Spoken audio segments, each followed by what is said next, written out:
ॐ पूर्वकपिमुखाय पञ्चमुखे हनुमते ठं ठं ठं ठं ठं सकलशत्रुसंहारणाय स्वाहा। ॐ दक्षिणमुखे पञ्चमुखे हनुमते करालवदनाय नरसिंहाय ह्रां ह्रां ह्रां ह्रां ह्रां सकलभूतप्रेतदमनाय स्वाहा।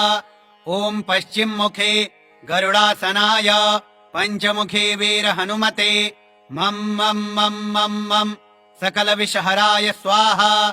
ॐ उत्तरमुखे आदिवराहाय लं लं लं लं लं नृसिंहाय नीलकण्ठाय पञ्चमुखे हनुमते स्वाहा। ॐ ऊर्ध्वमुखाय हयग्रीवाय रुं रुं रुं रुं रुं रुद्रमूर्तये पञ्चमुखे हनुमते सकलजनवश्यकराय स्वाहा।